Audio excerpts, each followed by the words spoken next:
Hi hello friends, ನಯನಗೌಡ ಅಡುಗೆ ಮನೆ ಚಾನಲ್ಗೆ ಸ್ವಾಗತ. ಇವತ್ತು ಹಲಸಿನ ಬೀಜದ ಸಾಂಬಾರು ಹೇಗೆ ಮಾಡೋದು ಅಂತ ತೋರಿಸ್ಕೊಡ್ತೀನಿ. ಸಿಂಪಲ್ಲಾಗಿ ತುಂಬ ಟೇಸ್ಟಿಯಾಗಿ ಚೆನ್ನಾಗಿರುತ್ತೆ. ಹಲಸಿನ ಬೀಜನ ಚೆಚ್ಚಿ ಸಿಪ್ಪೆ ತೆಗೆದು ಕ್ಲೀನ್ ಮಾಡಿ ಇಟ್ಕೊಂಡಿದ್ದೀನಿ. ಹಾಗೆಯೇ ಒಂದು ಬೌಲ್ ಹಲಸಿನ ಕಾಳನ್ನು ಕೂಡ ತಗೊಂಡಿದ್ದೀನಿ. ಒಂದು ಕುಕ್ಕರ್ ತಗೊಳ್ಳಿ. ಕುಕ್ಕರ್ಗೆ ಹಲಸಿನ ಕಾಳು ಸೇರಿಸಿ ನೀಟಾಗಿ 2 ಸಲ ವಾಶ್ ಮಾಡ್ಕೊಳ್ಳಿ. ವಾಶ್ ಆದ ಹಲಸಿನ ಕಾಳಿಗೆ 2 ಗ್ಲಾಸ್ ಬಿಸಿ ನೀರನ್ನ ಆ್ಯಡ್ ಮಾಡಿ ಗ್ಯಾಸ್ ಆನ್ ಮಾಡಿಕೊಂಡು ಕುಕ್ಕರ್ ಇಡ್ತಾಯಿದ್ದೀನಿ. ಆ ಕುಕ್ಕರ್ಗೆ ಕಟ್ ಮಾಡ್ಕೊಂಡಿರೋ 2 ಈರುಳ್ಳಿನ ಆ್ಯಡ್ ಮಾಡಿ ಸ್ವಲ್ಪ ಬೆಳ್ಳುಳ್ಳಿ ಬೇಳೆನೂ ಸೇರಿಸಿ, ಹಾಗೆ ಸ್ವಲ್ಪ ಕರಿಬೇವನ್ನು ಸೇರಿಸಿ, ನಂತರ 2 ಮೀಡಿಯಮ್ ಸೈಜ್ ಟೊಮೊಟೊನ ಕಟ್ ಮಾಡಿ ಇಟ್ಟಿದ್ದೀನಿ, ಅದನ್ನು ಕೂಡ ಆ್ಯಡ್ ಮಾಡ್ತಾಯಿದ್ದೀನಿ. ಮತ್ತು 2 ಸ್ಪೂನ್ ಸಾಂಬಾರು ಪೌಡರ್ನ ಆ್ಯಡ್ ಮಾಡ್ತಾಯಿದ್ದೀನಿ. ನೀವು ಖಾರಕ್ಕೆ ಎಷ್ಟು ಬೇಕೋ ಅಷ್ಟನ್ನು ಸೇರಿಸ್ಕೋಬೋದು. ನಾನು ಮೀಡಿಯಮಾಗಿ 2 ಸ್ಪೂನ್ ಖಾರದ ಪುಡಿನ ಆ್ಯಡ್ ಮಾಡ್ತಾಯಿದ್ದೀನಿ.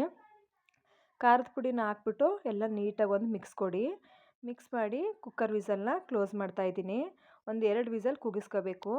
ನೆಕ್ಸ್ಟು ರುಬ್ಬಲು ಒಂದು ಮಿಕ್ಸಿ ಜಾರ್ ತೊಗೊಳ್ಳಿ. ಅದಕ್ಕೆ ಹುರ್ಗಡ್ಲೆ, ನಂತರ ಸ್ವಲ್ಪ ಹಸಿ ತೆಂಗಿನಕಾಯಿ, ಹಾಗೆ ಒಂದು ಸಣ್ಣದು ಈರುಳ್ಳಿ, ಒಂದು ಟೊಮೊಟೊ ಎಲ್ಲನೂ ಹಾಕಿ ನೀಟಾಗಿ ರುಬ್ಕೋಬೇಕು. ನೋಡಿ ರುಬ್ಬಿಟ್ಕೊಂಡಿದ್ದೀನಿ. ಅಷ್ಟರಲ್ಲಿ ಕುಕ್ಕರ್ 2 ವಿಸಲ್ ಆಗಿದೆ.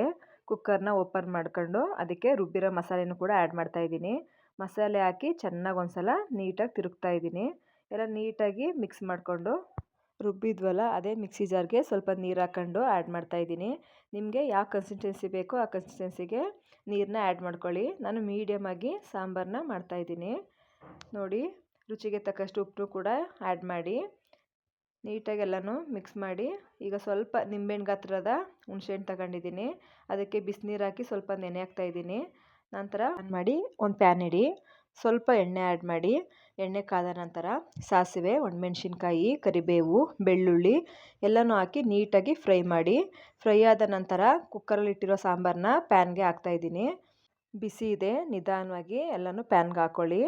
ನಂತರ ನೆನೆಸಿಟ್ಟಿದ್ವಲ್ಲ ಹುಣಸೆಹಣ್ಣು, ಅದನ್ನು ಕೂಡ ನೀಟಾಗಿ ಹುಣಸೆ ರಸನ ಆ್ಯಡ್ ಮಾಡಬೇಕು. ನಿಮಗೆ ಹುಣಸೆ ರಸನ ಎಷ್ಟು ಬೇಕೋ ಅಷ್ಟೊಂದು ಸೇರಿಸ್ಕೋಬೋದು. ಹುಳಿ ಜಾಸ್ತಿ ಬೇಡ ಅಂದರೆ ಒಂದು ಎಕ್ಸ್ಟ್ರಾ 2 ಟೊಮೊಟೊ ಹಾಕೊಂಡ್ರು ಹುಳಿ ಹಾಕೋ ಅವಶ್ಯಕತೆ ಇರೋದಿಲ್ಲ. ನಾನು 2 ಟೊಮೊಟೊ ಹಾಕೊಂಡಿದ್ದೀನಿ, ಹಾಗೆ ಸ್ವಲ್ಪ ಹುಣಸೆಹಣ್ಣು ಕೂಡ ಯೂಸ್ ಮಾಡಿದ್ದೀನಿ. ನೀವು ಹುಣಸೆಹಣ್ಣು ಬೇಡ ಅಂದರೆ ಎಕ್ಸ್ಟ್ರಾ 2 ಟೊಮೊಟೊನ ಕೂಡ ಆ್ಯಡ್ ಮಾಡ್ಕೋಬೋದು. ನೋಡಿ, ನೀಟಾಗಿ ಚೆನ್ನಾಗಿ ಕುದೀತಾ ಇದೆ. ಸಾಂಬಾರು ರೆಡಿಯಾಗಿದೆ. ಲಾಸ್ಟಲ್ಲಿ ಸ್ವಲ್ಪ ಕೊತ್ತಂಬರಿ ಸೊಪ್ಪನ್ನ ಆ್ಯಡ್ ಮಾಡಿ ತುಂಬ ಟೇಸ್ಟಿಯಾಗಿ, ಈಸಿಯಾಗಿ, ಸಿಂಪಲ್ಲಾಗಿ ರೈಸ್ಗೆ, ಮುದ್ದೆಗೆ ಎಲ್ಲದಕ್ಕೂ ತುಂಬ ಅಂದರೆ ತುಂಬ ಚೆನ್ನಾಗಿರುತ್ತೆ. ಪ್ಲೀಸ್ ನಯನಗೌಡ ಅಡುಗೆ ಮನೆ ಚಾನಲ್ನ ಸಬ್ಸ್ಕ್ರೈಬ್ ಮಾಡಿ, ಲೈಕ್ ಮಾಡಿ, ಶೇರ್ ಮಾಡಿ. ನೀವು ಕೂಡ ಈ ಸಾಂಬಾರನ್ನ ಮಾಡಿ ಹೇಗಿತ್ತು ಅಂತ ಕಮೆಂಟ್ಸಲ್ಲಿ ತಿಳಿಸಿ. Thank you all.